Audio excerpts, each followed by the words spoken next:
Como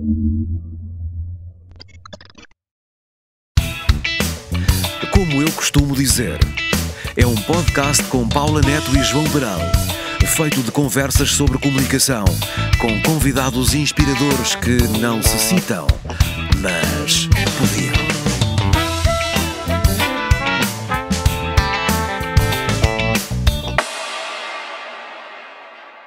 Olá, Paula.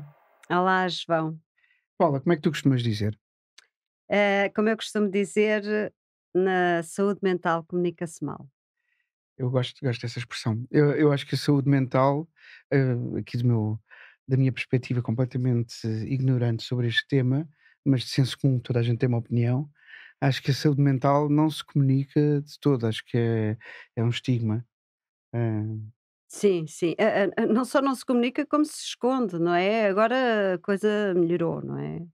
Mas fala-se muito pouco, esconde-se, há um tabu à volta da saúde mental. Mas eu diria que é o momento certo para chamar a Marta Rebelo a falar para esta sobre conversa. Olá, esta. Marta. Olá, João. Olá, Paula. Olá, Marta.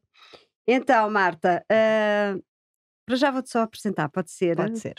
Então, a Marta Rebelo é consultora de comunicação, ativista de saúde mental, ex-deprimida e ansiosa ocasional, jurista de formação, autodidata em falências da mente, por imperativo de sobrevivência e tendencial mudadora de preconceitos, números e injustiças. Ex-deputada e assistente universitária, cronista, sobretudo comunicadora, porque, de acordo com as suas próprias palavras, só falando é que nos entendemos. Certíssimo. Confere. Foi eu que escrevi. Eu gosto de falências da mente, também sou autodidata, acho eu. Sim, acho que somos todos, não é? Eu talvez seja assumida. Acho que é a Saíste do diferença. armário, Sim, saí do armário mental. Sim, importante, é importante. E concordas que se comunica mal, não é? Bem, em inúmeras dimensões do ato comunicacional, digamos assim. Comunicamos mal pessoalmente e na nossa esfera pessoal, em nosso redor, porque não comunicamos, porque não falamos da nossa saúde mental. Ou se falamos, nós até podemos falar da saúde mental, daquilo que não falamos nunca é da doença mental. Aliás, o estigma, palavra que eu abomino particularmente, o estigma começa logo aí. Nós não falamos de doença mental nem de doenças mentais, falamos de saúde mental.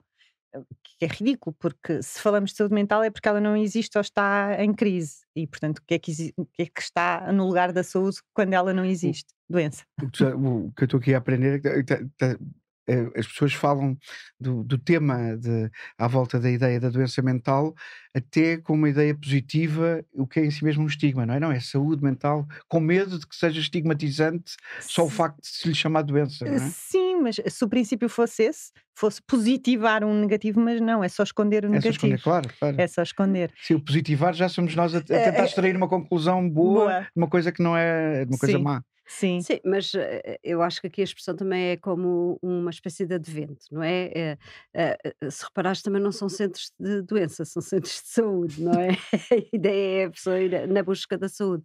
Embora eu concorde claramente que há uma tentativa.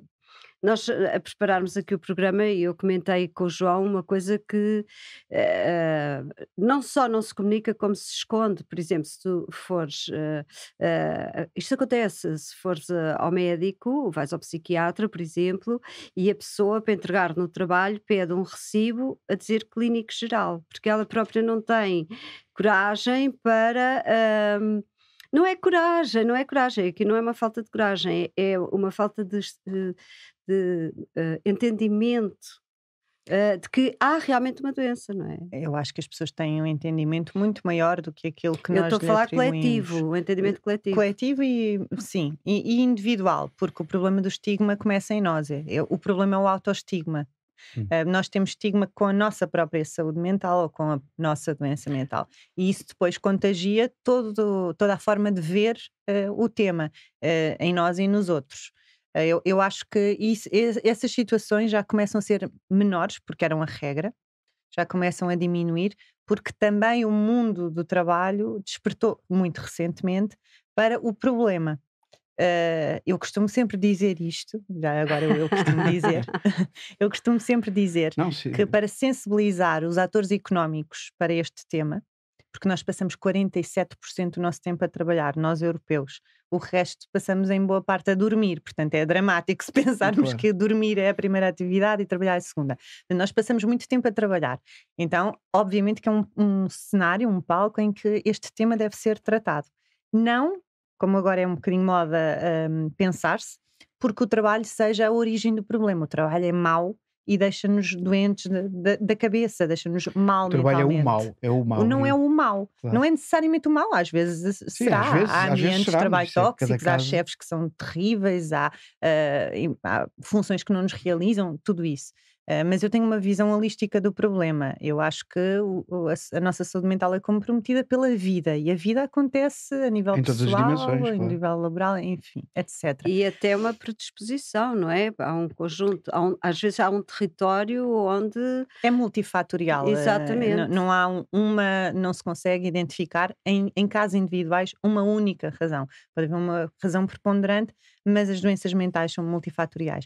Mas isto para eu dizer, estava eu a dizer que essas situações de esconder, porque precisamos de uma justificação de faltas ou da ausência, para o trabalho, começa a diminuir um bocadinho. Agora, isto só se normaliza esta conversa no dia em que, mais do que não ter que esconder que fui ao psiquiatra ou ao psicólogo ou coisa parecida, e perguntarem, mas estás doente? Sim, o que é que tens? Tenho uma doença mental. E isto não ser o fim do mundo, Mas a queda de uma bomba atómica na as pessoas não conversa. dizem isso, não é? Não, eu própria, quando falo em palestras, em talks, em situações desse género, eu identifico muitas vezes como ex-depressiva e ansiosa ocasional, porque sim, porque é verdade, porque o facto de eu dizer isto abre possibilidade das outras pessoas se abrirem também sobre o seu problema, pelo menos levam um choque porque não estão habituadas a ouvir, e a absorção do choque pode gerar ali qualquer coisa. Mas se eu dissesse, eu sou Marta Rebelo, sou doente mental, ou fui doente mental, eu acho que as pessoas nem sequer ainda estão preparadas para estas duas palavras juntas, ditas desta forma, tão relaxada e descontraída. Isso em certa medida, o orador sente que se autodescredibiliza, não é? Tem medo dessa ideia das pessoas dizerem, epá, que isto... E a audiência não está preparada para ouvir isso e fica nervosa. E também porque o conceito, sim, mas também porque o conceito é este de doente mental. Há um conceito que não é o conceito real. A pessoa está doente e está doente mentalmente. Não, É só isto. e aqui é um exercício de Não é mais comunicação. do que isto. Acho não que é? na cabeça das pessoas a doença mental é uma coisa que se passa naqueles manicômios dos choques Pois. elétricos do Claro. século passado. E os manicômios ainda existem, onde espero que já não se têm choques elétricos, não sei, em alguns sítios, não em Portugal. E de facto existe uma percentagem bastante residual de doenças mentais de tal gravidade que requerem institucionalização. Mas é isso que está no nosso imaginário, não é? Pois, exatamente. E não é assim. As doenças mentais mais comuns, são 7, mas à cabeça tem a ansiedade e a depressão, e o transtorno bipolar, a perturbação obsessiva ou compulsiva, os distúrbios alimentares, que ninguém vê muito bem como uma doença mental, mas são. Algumas demências, a adição em As adições, sim. substâncias, álcool, jogo, etc. São tudo doenças mentais comuns. Comuns no sentido em que se verificam muitas vezes, porque estima-se que neste momento é uma estimativa, este estima-se não é certo, porque quem estima sou eu, partindo de um Mas pronto, número. mas tu és uma entidade, portanto, Mas a aqui entidade, aceitamos o ponto esta. de partida é bastante oficial, que é a Organização Mundial de Saúde. A Organização Mundial de Saúde dizia que em 2019 existiriam à volta de um bocadinho menos que 1.000 milhões de pessoas com problemas de saúde mental. Mas, como não conseguem, normalmente os números em saúde mental têm um delay muito grande, Pois. temporal, não é? Mas a Organização Mundial de Saúde disse durante a pandemia que estimava que este número estivesse a crescer 25% ao ano. também em consequência das circunstâncias da pandemia. Portanto, abreviando, fazendo aqui umas continhas, eu sou de direito, mas já consigo fazer contas, já cresci. Pelo menos essas. Pelo menos estas. Ok. Portanto, eu acho que estamos à volta dos 2.000 milhões de pessoas no mundo inteiro.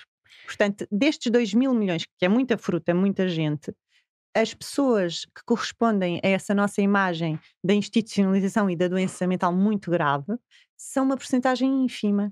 A grande maioria está nestas doenças que eu referi. Mas são a percentagem categorizante, não é? São as pessoas que desenham o boneco, não é? As pessoas dos manicômios e dos choques elétricos e as mulheres.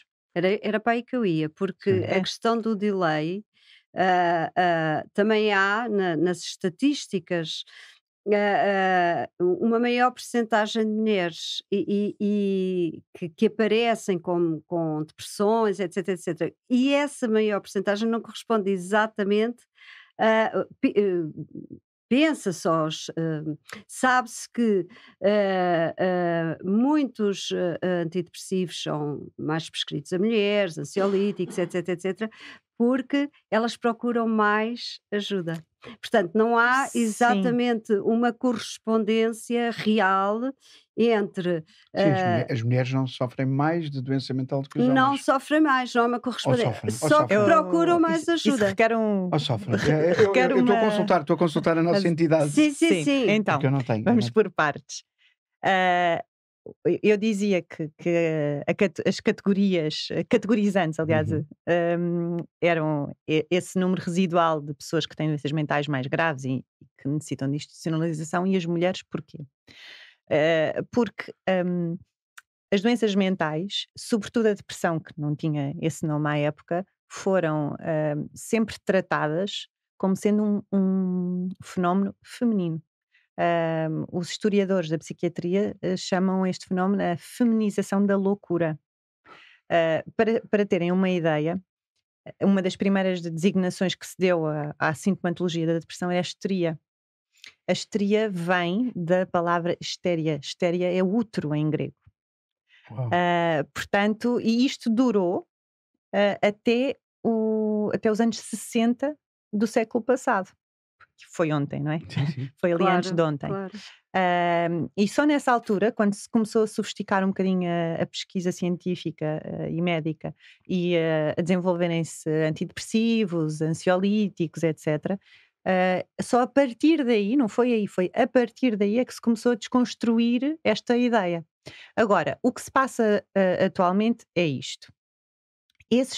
Esse preconceito, no fundo, essa feminização da loucura, partia de um pressuposto biológico, que a nossa bioquímica feminina, por ser bipolar, não doente, mas porque nós temos duas hormonas predominantes, de produção predominante, enquanto os homens só têm uma, e o facto de termos um sistema reprodutivo... Portanto, o facto das mulheres serem mais complexas e os homens serem básicos...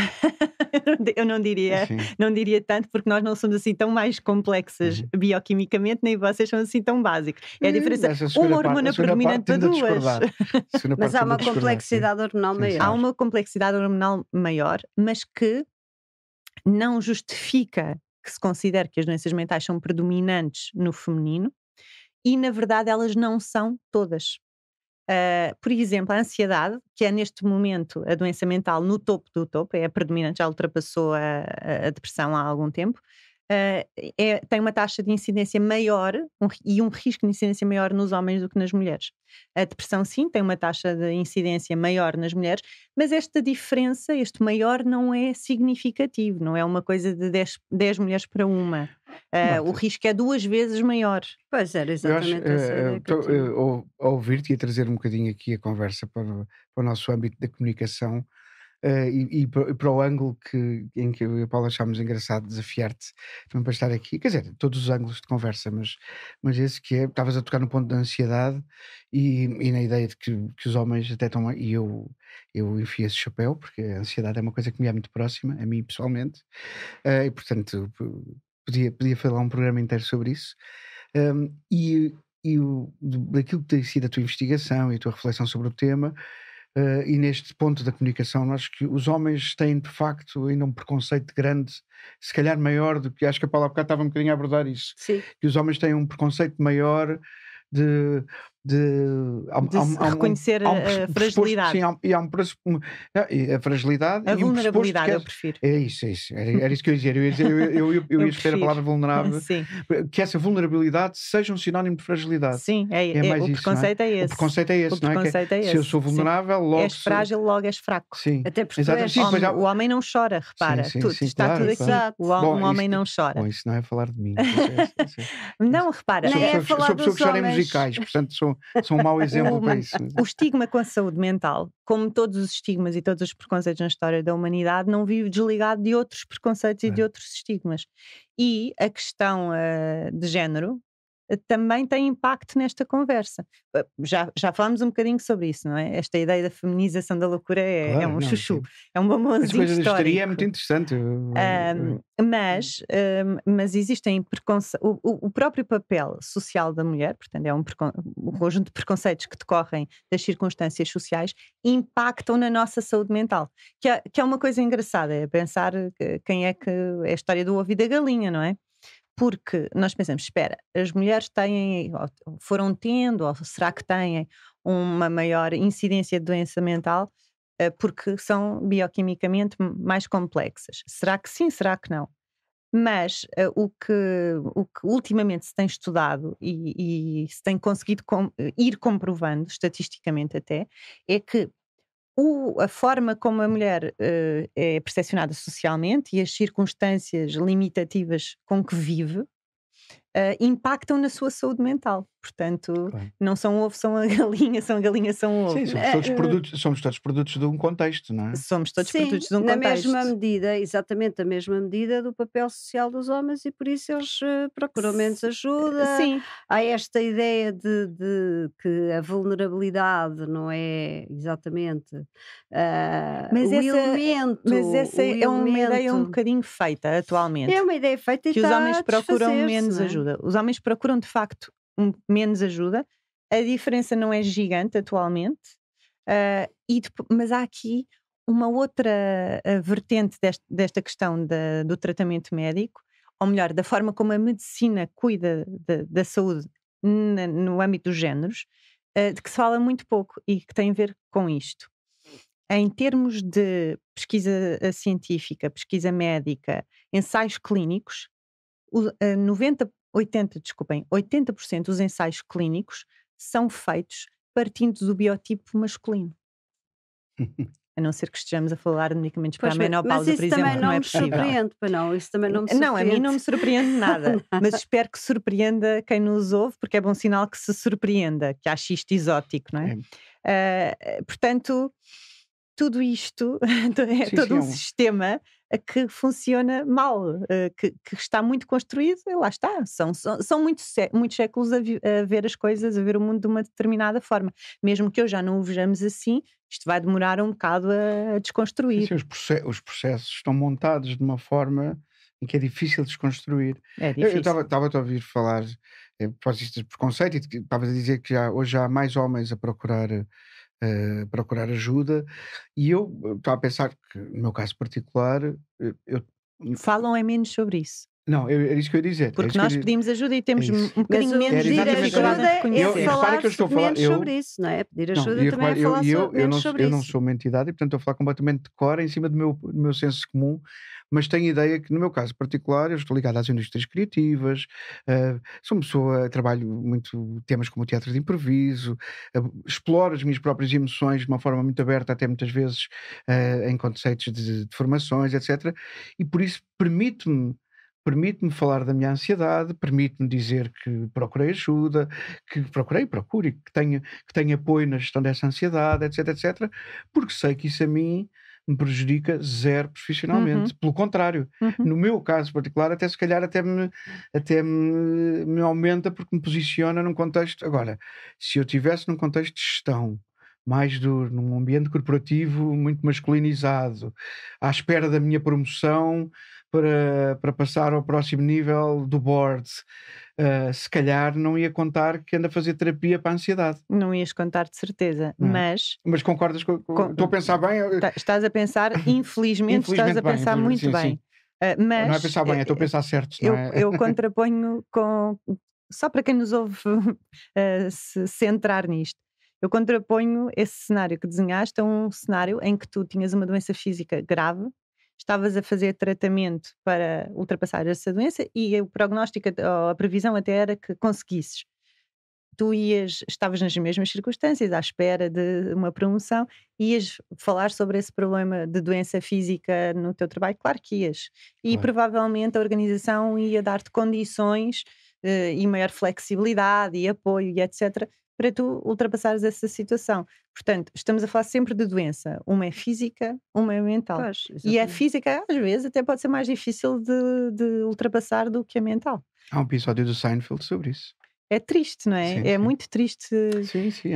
esta diferença Eu abismal. estava a pensar, voltando um bocadinho ao princípio da nossa conversa, que tu estavas a contar que te apresentas como ex-deprimida e ansiosa ocasional, quando na verdade o tema seria falar de doença mental. E tu própria fazes um exercício de comunicação para que a audiência esteja mais permeável a não ficar Sim, em sim. choque ou ansiosa ela Sim. própria com o que se vai seguir, não é? Portanto, Eu, é em si mesmo. Isso é, Marta, eu dou bufetadas suaves. São uns bufetadões, mas são dadas assim com uma luva de pele sim, sim. macia.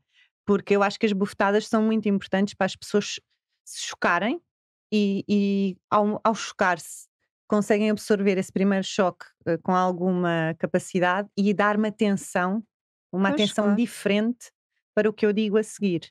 Eu normalmente começo por todas as apresentações que faço, começo, antes mesmo de dizer o meu nome e que sou ex-deprimida e ansiosa ocasional, por dar a ordem de grandeza do problema e dizer que 2 em cada 5 pessoas têm ou já tiveram uma doença mental, que são mais ou menos 2 mil milhões no mundo e 3 milhões em Portugal. E eu já digo isto quase, quer dizer, eu consigo dizer isto a dormir já, Claro. porque sei estes números de cor. Não é que os minimize, mas não são novidade para mim. Mas vejo sempre no rosto das pessoas que me estão a ouvir o impacto da novidade. E a seguir, depois de me apresentar, vou ao concreto. No mundo passa-se isto, e os números que apresento a seguir ainda são mais desgraçados, porque, por exemplo, quando eu digo às pessoas que há cerca de 800 mil suicídios por ano e 16 milhões de tentativas, as pessoas ficam muito chocadas. Depois falo de Portugal e depois falo, se estiver numa organização, por exemplo, da realidade concreta daquela organização quando existam dados. Mas eu gasto neste bufetadão suave os primeiros 5 minutos de conversa, pelo menos. E vou vendo a linguagem corporal e as expressões faciais das pessoas a absorverem este choque, e é realmente um choque. É aquela coisa de. É o momento em que a audiência pôs o telemóvel, não é? Sim, sim. Aquela coisa, eu já tive essa experiência, não é? Eu sei. Quem dá palestras tem essa coisa de há sempre uma malta que está E com o já me ouviste telemóvel. também? Não, já tive esse. Eu já tive. Eu ia dizer o prazer, embora seja agridoce no sentido em que os números são fortes, mas acho que eu já estive na audiência, já te ouvi dizer esses números e já senti esse efeito em mim. Agora já ouvi dizer mais do que uma vez, e portanto agora não é que já esteja habituado, mas Sim. já estou preparado para eles. Sim, sim. Mas olha, habituado. Marta, deixa-me só aqui dizer o seguinte: ativista de saúde mental, quando tu fazes essas abordagens e essas apresentações, hum, eh, achas que um homem faria isto? Seria um ativista de saúde mental? E como é que ele era? E como é que ele Eu era? conheço alguns. Espera, e como é que ele? E qual é que é a recepção? Por acaso, neste domínio, eu acho que a diferença de género é muito esbatida. Colocando-nos na posição de nos expor e de lutar por uma coisa que toda a gente, publicamente, por uma coisa que toda a gente tenta esconder, em níveis de intensidade diferentes. Acho que o preconceito aqui, em relação a pessoas que façam qualquer espécie de ativismo de saúde mental, é outro. E que é, de certa forma, engraçado. Eu dei uma entrevista àquele programa do Observador, o Labirinto, há 1 ano e tal, e foi lançado um livro que apanha as entrevistas da primeira temporada. São 16. O conceito do programa, para quem não conhece, são figuras públicas de áreas o mais variadas possível, que tenham ou tenham tido um problema de saúde mental e que estejam disponíveis para serem entrevistados exaustivamente sobre esse processo. Pronto, o livro foi lançado e eu olhei para a capa do livro para tomar o pulso a lembrar-me quem é que foi entrevistado. Em 16 pessoas, só 4 é que não são artistas. O género é irrelevante, mulheres, homens, mas só 4 é que Estava não mesmo são à espera artistas. disso. Estava mesmo à E, espera. e a mim não me causa surpresa porque nós temos uma tolerância social muito maior à fragilidade mental. Lá está, estou a dar um chapadão de luva, sim. estão a ver? Em vez de dizer doenças mentais, não, da fragilidade mental dos artistas. Até quase esperamos, um artista pode ser doido, é excêntrico, não é? É este o preconceito. Mas só deram a cara neste rol de 16 figuras públicas 4 pessoas de outras áreas. Uma delas fui eu, outra foi um advogado, um médico e uma política. E não acho que tu te posiciones bem, e digo isto no sentido mais elogioso, como uma não artista. Acho que acho que és uma pessoa. Não digo isto no sentido em que és uma pessoa também. És uma pessoa Sim. próxima das indústrias criativas, Sim, claro. sim. Podes ser.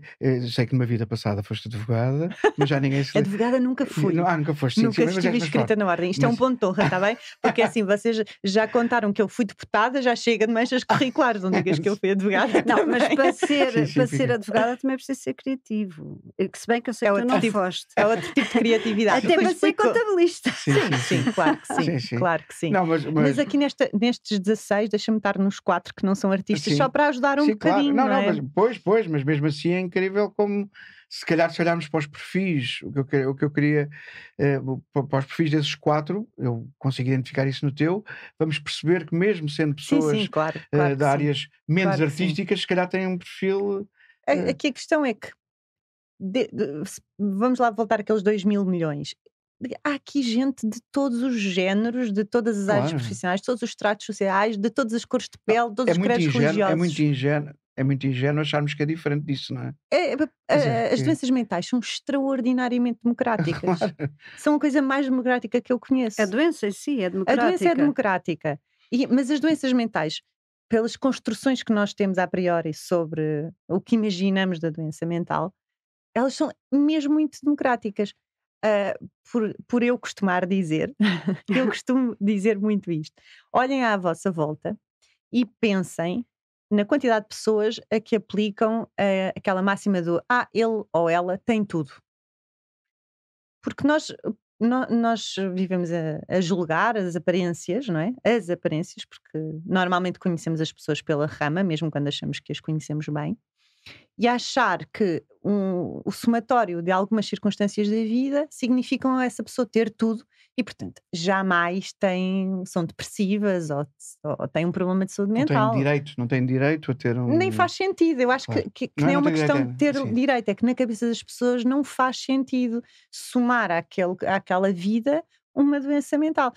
Se eu tivesse notas de 5 euros, nem não chegou às moedas olha, de 1 eu euro, mas lembro-me- eu notas de 5 euros, porque cada vez que me Claro. disseram, eu nunca pensei. Quando eu comecei a falar publicamente, a quantidade de pessoas que vinham falar comigo, se cruzaram comigo na vida nas circunstâncias mais variadas e me disseram: Marta, eu nunca pensei que tu tivesses a passar por isso. Sobretudo a forma como te ouvi descrever. Tu és uma pessoa muito forte. Eu disse: não, forte sou hoje. Forte sou hoje que passei por aquilo, consegui ultrapassar e estou aqui a ver se ninguém mais tem que passar por esta porcaria da mesma forma. Isso é que eu acho que é força. Mas que também acho que é força uma pessoa conseguir ultrapassar uma doença mental, uma doença física. Nós todos somos muito mais fortes do que pensamos. Mas lá está, é aquela ideia ela tem tudo. E nós olhamos muito para as pessoas e pensamos isto das pessoas. E sabes que eu estava a ouvir e estava a pensar que também já ouvi o oposto. Não o oposto, mas um outro contexto em que uma pessoa que a doença mental é uma coisa de ricos. É uma coisa rica que De caprichosos. de caprichosos, sim. Sim. Sim, e dos ociosos e tal, porque Sim, aquela coisa, pá, dos eu tenho que trabalhar, preguiçosos. eu não tenho tempo para ter uma depressão. Sim, Claro. ouve-se com Eu não tenho tempo, eu não tenho tempo para estar deprimido, que eu ouve-se com preciso trabalhar. Adoro essa ideia do eu não tenho tempo Não para tenho estar tempo para estar deprimido. assim, ou como para- se isso fosse. Sim, como, E como se eu- o tempo e eu- tivesse essa simpatia da- Mas sabes connosco. que eu tenho uma teoria sobre isso. As pessoas que dizem eu não tenho tempo para estar deprimido, muitas vezes são aquelas que já estão deprimidas. Não, e eu, Porque alguma coisa elas reconhecem que têm que ultrapassar, passar por cima de. e Eu eu não sei até que trazendo a ponto. conversa para este nosso ângulo de a forma como nós comunicamos a nossa relação, e agora com tudo o que já aprendi aqui hoje, vou dizer, a nossa relação com a doença mental, e falando também da minha própria jornada com a ansiedade, é, a- eu diria que a minha experiência com a ansiedade, quem acha que diz eu não tenho tempo para estar ansioso, que é a experiência que eu tenho, nunca teve uma crise de ansiedade. Claro. Porque no dia em que tiver uma crise de ansiedade, O percebe que tempo é irrelevante. percebe Essa que ideia o de mundo tempo, para, não ter tempo. percebe que o mundo Sim. paralisa, não é? Quer dizer, que Sim, sim. portanto, Sim, eu não vou sim. entrar em descrições, mas quer dizer, Mas só se dizer, calhar devias. pois, se calhar devia, Se calhar devias. porque é o impacto. As pessoas acham sempre, não percebem que determinadas coisas, da mesma forma que uma doença física tem esse efeito Uhum. também, não é? Uhum.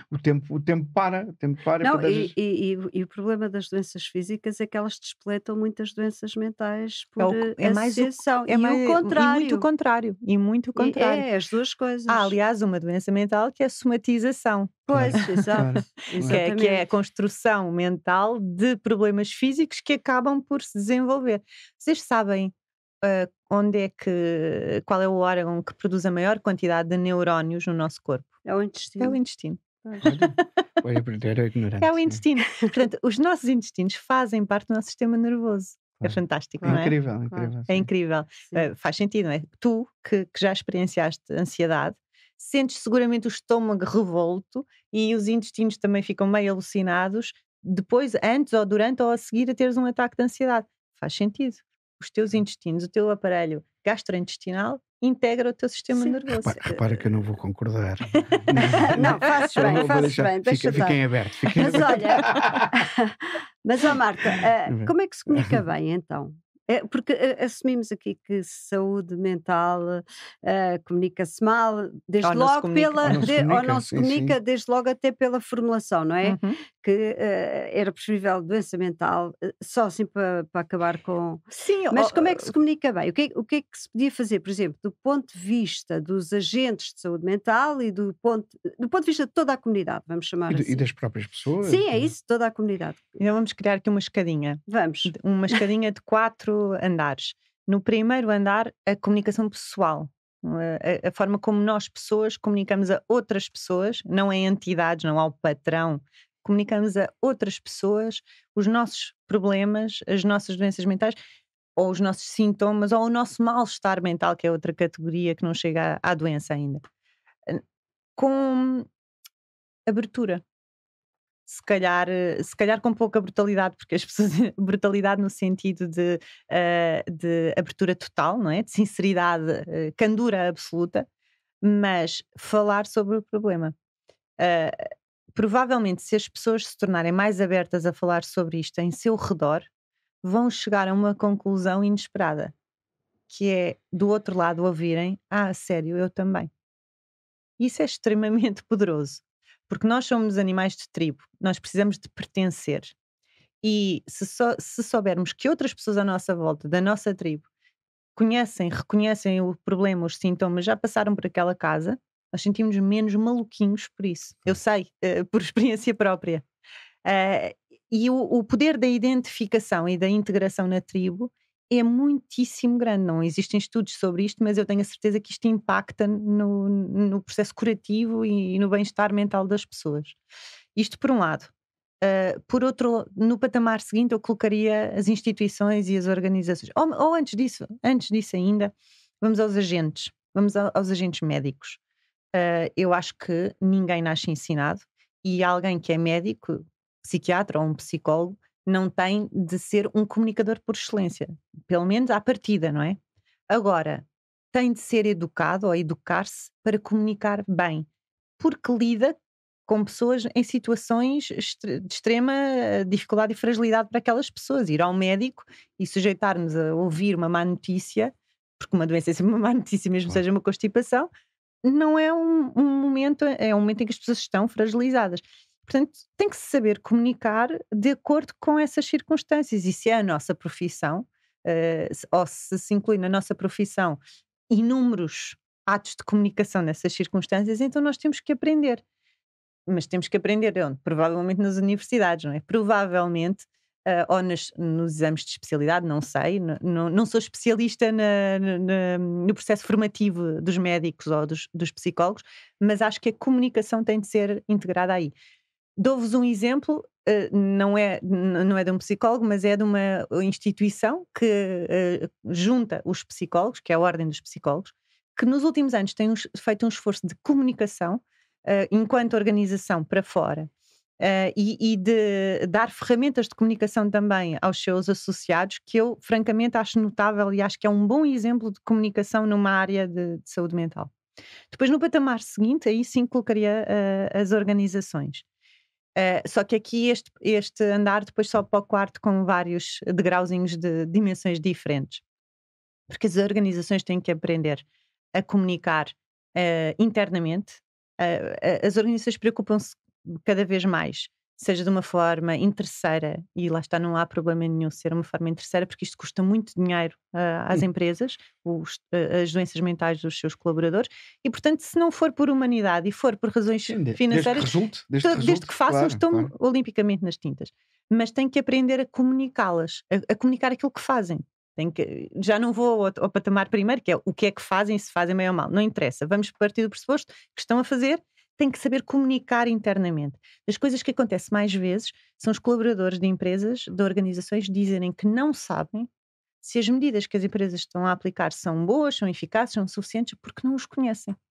Portanto, isto é uma questão de comunicação interna. E também uma dimensão de comunicação externa. Nós agora estamos no Natal, que é aquela época maravilhosa do ano em que, além de luzes e árvores, temos anúncios fofinhos e preocupados. O ano passado, por acaso, no Natal passado, a causa que mais sururu gerou por causa de um anúncio, de uma campanha publicitária, aliás, foi a saúde mental. Eu não vou dizer qual foi a marca ou qual foi a empresa, mas foram essencialmente duas na área das comunicações, não da sim. Eu, por comunicação. acaso, sei quais são os Sim, anúncios sim. a que te referes. Sim. Todos nos lembramos. Lá está, eu aplico sempre esta máxima de estão a falar, estão a fazer, perfeito, ótimo. Pode não ser bem intencionado, pode ser mercantilizado, não quero saber, façam. Agora, nós temos que fazer com credibilidade. Isto é um problema maior do que a comunicação em saúde mental. Uma das marcas que fez, por acaso, é uma questão de gosto, uma campanha publicitária muito interessante, muito bem feita, de promoção de saúde mental e o impacto da solidão na época natalícia, no mal-estar mental das pessoas, etc. Problema é o que tu fazes em casa. Tu só podes pedir aos outros que façam se ao menos saberes o que é que se passa em tua casa.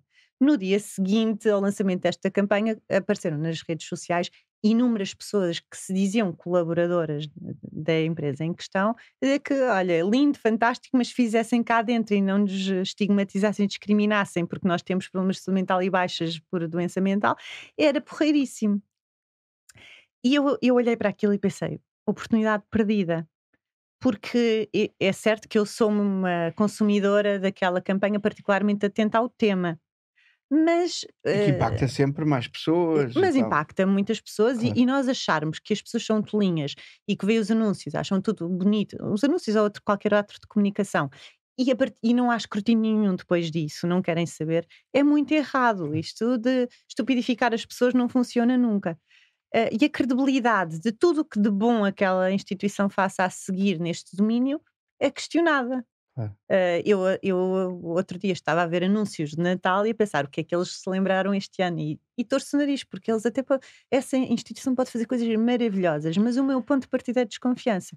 Portanto, se nós queremos comunicar causas, isto é um tema maior do que a causa da saúde mental, se queremos comunicar causas, temos que ser coerentes, ou então é melhor estarmos caladinhos, porque o estrago que nós fazemos a seguir não é para, não me interessa o estrago reputacional da empresa, interessa-me o estrago para a comunicação da causa, por parte de Certo. outras empresas daí A adiante. comunicação, eu acho que isso será verdade em todos os contextos, Todos. mas também na saúde mental, que é a comunicação tem que ser verdade, não é? Tem que ser verdadeira, tem que ser Tem- séria. Sim, sim, Tem que sim. ser séria. Tem que ter E tem que ser credível, autêntica, não é? Sim. Sim. Porque Mas aqui, credível, às vezes até pode ser credível sem ser verdadeira, não é? E aqui tem que ser Autêntica. genuíno, Tudo aqui é tem que isso, não é? corresponder. Se eu digo, Mas preocupem-se com a credível- saúde mental, eu tenho que estar preocupado com a Claro. saúde mental.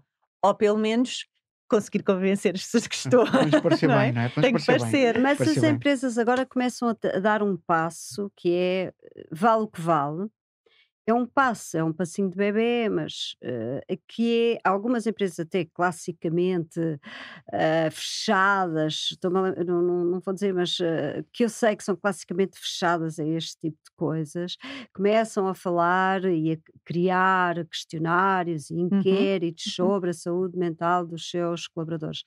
Agora, o que é que o que nós aqui não sabemos é depois o que é que fazem Como é que esses- tratam isto? como Mas é é que um tratam princípio isso, de não é? caminho, Mas não é é? um ponto de partida. Mas é um ponto de partida, não É um é? ponto de partida. E há algumas, atenção, eu percebo, porque eu própria também parte desse ponto, da desconfiança, não é?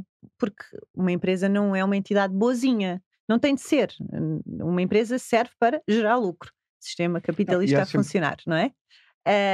Mas isso não a inibe de procurar o bem-estar dos seus colaboradores, ter outros intuitos para além da sua atividade mercantil, mas nós desconfiamos. Lá está.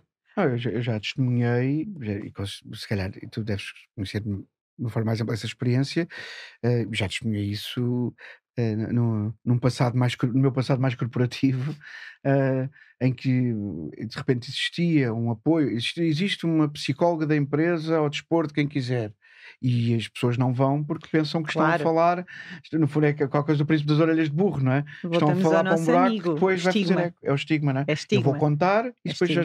chegar Mas a maior. e vai-se saber, Eu não é? acho Não, que nós e temos que eu ter alguma simpatia em relação às organizações atualmente, até porque precisamos delas Não é? para Não, esta e pode causa, partir não da é? organização aqui, pode ser, e no caso Pode ser concreto genuíno e bom. é genuíno e bom, Claro, não é? claro. Portanto, não, Eu acho que eu dizia que nós desconfiamos, mas temos que começar a dar algum crédito porque estão a fazer-se coisas interessantes e, sobretudo, estão a tentar fazer-se. E isso é uma coisa muito importante. E podemos agradecer a um bicho porreiro que veio lá da China isto acontecer, Claro. porque Sim, sim. em 2019 nós nem sequer estaríamos aqui a falar sobre saúde mental. sim. Aqui se calhar estávamos, mas não a sociedade, não é? Tudo isto que está a acontecer foi muito impulsionado pela Covid, pandemia, pelo Covid. E pronto, tudo na vida tem coisas boas e más. Foi uma grande chatice a pandemia mundial, mas Sim. neste ponto trouxe o assunto para Mas para olha, cima da Marta, é mesa. sempre uma oportunidade para avançar, isto não é? ainda a propósito de instituições, porque a escola é uma instituição, não é? Eu já ia a essas. O último Ok. patamar são as instituições propriamente ditas, que não são organizações nem empresas, são instituições. Muitas delas no nosso país até são públicas, pela natureza da organização política e económica, onde tudo está também por fazer, se calhar mais até do que nestes 4 degraus, nestes 3 que nós já assumimos. Eu vou-vos dar os números que mais me chocam, por mais que os diga e que já os conheça, em matéria de saúde mental. São da Organização Mundial de Saúde, já têm uns aninhos, são 2015, e que nos dizem o seguinte: 50% das doenças mentais instalam-se até aos 14 anos e 75% até aos 24. Trocando por miúdos, isto significa que dos adultos que têm doenças mentais, 50% começaram a tê-las até aos 14 anos, mais 25% começaram a tê-las até aos 24 e, portanto, só 25% dos adultos doentes é que desenvolveram essa doença na sua idade adulta. Isto é muito impressionante. E depois, se formos esmiuçar isto, a nível de soluções, de respostas, de tratamento, enfim, é mais desgraçado ainda. Isto para ir às escolas. Nós temos que perceber que para o bem-estar mental geral e para termos realmente saúde e não doença, temos que começar a tratar do assunto em pequenino, quando somos pequeninos, porque os números dizem-nos isso. É ilusório pensarmos que a doença mental é um problema de adultos. Não é. Não, os números contam uma história Conta uma diferente, história não é? muito diferente. Portanto, nós temos que começar a dar ferramentas de gestão emocional às crianças. Não, o que Nós estamos temos que as Sim. ensinar a reconhecer as suas emoções, as boas e as más, aceitá-las e geri-las. E isto só pode ser feito, obviamente, em casa, pela família, mas na escola, junto dos seus pares. Isto é essencial. E é essencial em toda a cadeia formativa. Na escola, na creche, na escola primária, na escola secundária, nas faculdades, porque os miúdos universitários também estão num estado de ausência de saúde mental dramático. Portanto, nós temos que comunicar mais do que saúde mental, emoções, gestão de Não, emoções. e aquilo que estamos a aprender aqui contigo nesta conversa é que, no fundo, a saúde mental, quando se fala dos adultos ou a doença mental, é mais um problema de gestão, pelo menos para 75% das pessoas, é gestão de prejuízo. É gestão de prejuízo, portanto, sim. não é tratar causas, é tratar efeitos e consequências. É reagir. É reagir. É reagir. A 75% É estamos a reagir. ignorar, uma no coisa- fundo, nós estamos socialmente todos a ignorar o ciclo da doença, não é? Claro. Porque no momento em que é possível prevenir, nós nem sequer estamos aí, nós nem andamos lá bem pela coisa.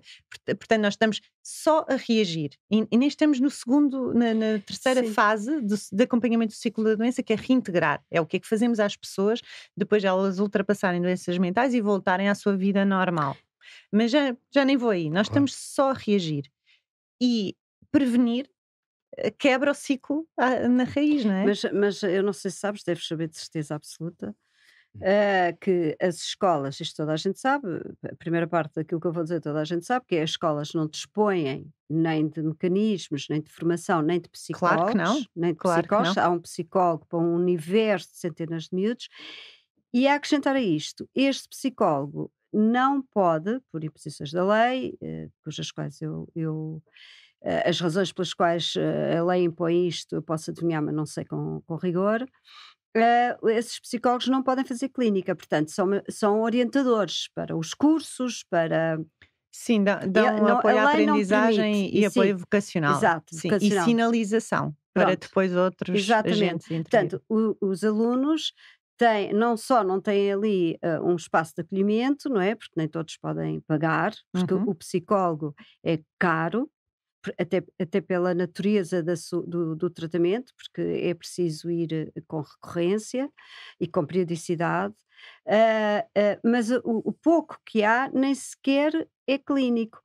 E isto tem na minha perspectiva, pelo menos, enferma de de dois erros, que é, mais uma vez, ao retirar-se da escola esta ideia de que eu posso ali prevenir, também estou a tornar isto uma espécie de um segredo. Eu vou não sei aonde, se bem que, e agora contrariando o que eu estou a dizer, as pessoas mais jovens, os adolescentes, até aos adolescentes, jovens adultos, já trocam muito entre eles as suas experiências. Vão ao psicólogo, estão no psicólogo, falam disso, influenciam-se. Mais ou menos. Uhum. Primeira parte é verdadeira, a segunda nem tanto. Mas já há Sim, tem movimento. um ponto, uma parte tem de uma abertura muito Já há uma maior O ponto de partida, O ponto de partida é de muito abertura mais na partilha, dizemos, destigmatizado em relação É. e à em relação partilha à de partilha das experiências. emoções e No passo seguinte é que não digo que falham porque não é uma falha, e sobretudo acho que nós é que falhamos, que é na solução. Porque estamos a falar de crianças, de adolescentes e de jovens adultos que não têm necessariamente de saber encontrar um caminho para resolver estes problemas sem a ajuda de adultos, não é? E nós é que estigmatizados muitas vezes não os ajudamos. Em relação às escolas, eu não acho que esta formação ou esta capacitação na gestão emocional e nas emoções tenha que ser fornecida por um psicólogo. Eu acho é que nós temos que formar os professores e os educadores para saberem eles próprios ensinar. Significa que eles próprios têm que aprender Sim, primeiro. mas aí de acordo. O que eu E estou acho a que dizer é que aí de acordo, completamente. A formação de esta ideia de inteligência emocional é claramente extensível aos professores e eles Acho podem, acho que podem os tomar conta professores e os disso. pais, ou os Mas, pais e os professores, Mas são as entidades formadoras no certo, certo, início. certo. mas E acho que os psicólogos, eu estudei um bocadinho o tema dos psicólogos nas escolas, até por força das greves grandes e da luta dos professores recente, porque é extensível aos psicólogos que são poucos. E têm condições de colocação, enfim, todos os problemas que se colocam em relação aos professores no sistema público também se colocam em relação a estes profissionais. Eu não estou segura, é uma reflexão que eu tenho ongoing, que os psicólogos nas escolas devam ser psicólogos clínicos no sentido de atenderem ali. Acho que tem que ter as ferramentas, tem que ter a abertura e tem que ser em número suficiente para poder pelo menos ser o ponto de triagem. Exato. E depois coloca-se outro problema que não é das escolas, é global, que é fazem a triagem e encaminham para quem? E aí eu levo-vos ao nosso derradeiro ator, que não só não comunica a saúde mental, como assobia para o lado em tudo o que respeita à saúde mental, apesar de vez em quando se lembrar e dizer que não, é uma grande prioridade e que se chama Estado. Sobretudo o Estado Central, sobretudo o Governo. Porque há muitas câmaras municipais, por exemplo, que tentam o seu melhor e têm programas e medidas mesmo muito interessantes na área da saúde mental à sua pequena escala. Mas depois não é suportada pela existência de um pensamento comum que lhes fazia falta para conseguir João, crescer, não é? mas eu sei que é Natal, mas pedir que haja pensamento estratégico Claro. sobre saúde em Portugal. Ou Não, pensamento se calhar estratégico. eu diria pensamento estratégico. Em geral, mas em pronto. geral. Olha, e Mas só estrategicamente falando. Paula, desculpa, deixa-me só terminar, porque este ponto, eu acho Sim, que este sim. ponto é mesmo muito importante e é muito, Não, parece-nos muito distante Por de favor. nós. Que é este. Nós temos em Portugal um Sistema Nacional de Saúde que não existe para a saúde mental. Até há muito pouco tempo, neste momento não sei como é que a situação está, porque foram criadas as tais unidades locais de saúde. Mas antes da sua criação, nós tínhamos nos cuidados primários de saúde 299 psicólogos, cuidados de saúde primários públicos. Temos no Sistema Nacional de Saúde os tempos de espera para uma primeira consulta de especialidade psiquiátrica variam entre os 3 meses e os 4 anos, sendo que o tempo de espera de 3 meses é para casos que são sinalizados como graves ou muito graves. Para um caso ligeiro, o que quer que isso queira dizer, o tempo de espera vai até os 4 anos. Nós temos... E quem é que faz essa triagem? Quem é que põe a pulseira? Quem é que põe a pulseira da cor? Depende do teu ponto de entrada. Pois. Não, porque Pode ser logo nas isso, urgências, pode ser numa tu disseste consulta uma coisa muito médica. interessante que é um caso ligeiro, O que quer que isso seja. Porque às vezes portanto, a pessoa se levar uma repara, pulseira amarela ou verde, mesmo que leves uma laranja ou vermelha, 3 meses, sim, 3 meses, sim. se tu estiveres mergulhado Era numa exatamente o que eu depressão estava a pensar. profundíssima, Claro. a probabilidade de ficares no mundo 3 meses à espera de um primeiro ponto de apoio é muito Claro, diminuta, claro. não é? Depois temos as soluções privadas, os privados estão a ganhar a vida, nada contra, mas não é nem toda a gente, quase ninguém consegue sustentar um tratamento que tem que ser muito constante numa fase aguda de doença e recorrer a psicólogos e psiquiatras no privado. Os seguros de saúde começaram a preocupar-se com este assunto, mas ainda estão num estágio embrionário, tipicamente financiam ou pagam 6 consultas por ano. Já há empresas que começam a fornecer este serviço, não in-house, mas descentralizadamente. Mas não existe resposta. Ou temos dinheiro para pagar, ou não temos qualquer espécie de hipótese. E a situação económica atual é a que nós conhecemos. E por outro lado, eu sei que o Sistema Nacional de Saúde está uma tragédia e de pantanas todo ele, mas é preciso que as pessoas tenham noção Sim, mas o disto. nosso tema hoje é este, portanto, ou seja, cada ângulo é um ângulo, não é? Não, mas isto que eu vou dizer é um número também bastante dramático. Do orçamento do Estado para a saúde no seu todo, só 2% é que vão para a saúde mental. 98% para a saúde, 2% para a saúde mental. E nós temos que começar a pensar nisto. 2 mil milhões no mundo inteiro, 3 milhões em Portugal. É muita gente. Nós temos que começar, é um bocado aquele princípio do votar com os pés, não é? Nós temos que pensar, enquanto eleitores, enquanto entidades que escolhem os seus representantes, quem é que escolhemos? Temos que começar a exigir que o pensamento estratégico público e as propostas e as respostas existam num estádio em que nós conseguimos influenciar. E quando votamos, e eu não estou aqui a fazer apologia partidária, seja quem for Claro, seja que quem tenha for. uma proposta Sim, decente é para a quem saúde tem essa mental. agenda. Quem Quem tem essa agenda, quem tem né? essa agenda, claro. Basicamente. Mas essa agenda tem que começar a existir. E que essa agenda seja verdadeira, um bocadinho aquilo que se dizia também das, Olha, mesmo que das- não seja verdadeira, desde que exista e desde que seja Sim. executada, percebes? Sim, sim. Podem não querer nem saber do estado da Não, nossa não, saúde não, mental, desde que cuidem E sabe dela. que, pode Mas não sabes ser, que pode não a ser, particip- pode não vir do coração, não é? Exato, pode Sim, não vir sim. do coração, porque Sim. até Pois, toda a gente desde sabe que os que políticos venha- não têm coração. Não, isso tem muito a ver com Temos de trazer cá noutros participação. programas só para falar sobre isso. Sim, tem muito a esses ver com sotrangos, é a participação cidadã, não é? Que também na saúde mental não impacta, claro. Impacta. E temos que E olha- começar a pensar que o caminho entre eu, cidadão eleitor, e a minha saúde mental não é um caminho assim tão distante, não são realidades Claro. que estejam uma no Ártico e outra na Antártida, não. São coisas que nós podemos aproximar. Claro, claro. Olha, Marta, nós estamos mesmo a fechar. E assim, estrategicamente, e a propósito do nome do nosso podcast, que aliás te vou explicar como é que ele nasce. Quer dizer, ele nasce deste prazer que nós temos pela comunicação tão grande que fizemos disto modo de vida, não é? E de Trabalhamos. gostarmos de conversar um com o outro. E eu e de, o Paulo. e de gostarmos de conversar. E na lógica dessa conversa, conversámos, sabes, aquelas conversas que começam por e aquelas pessoas que. Olha, e aquelas pessoas que. E chegámos à conclusão que existem aquelas pessoas que sistematicamente dizem, como eu costumo dizer. E depois elaborámos ali sobre algumas coisas. E a doutrina divide-se entre nós, porque a Paula acha que as pessoas, quando dizem, como eu costumo dizer, na maior parte dos casos não têm estatuto para se citarem. É o ponto da Paula.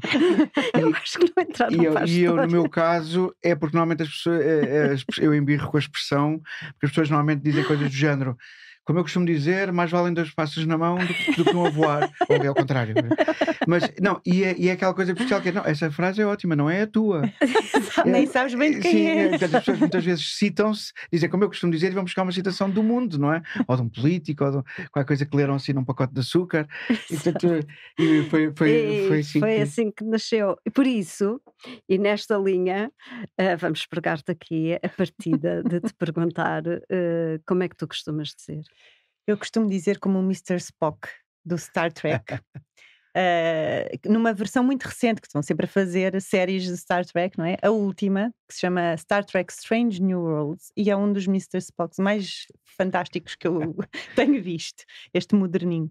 E numa conversa com o Captain Spike, portanto, que é o anterior ao Kirk, ele diz-lhe: suffering can be transformed into insight.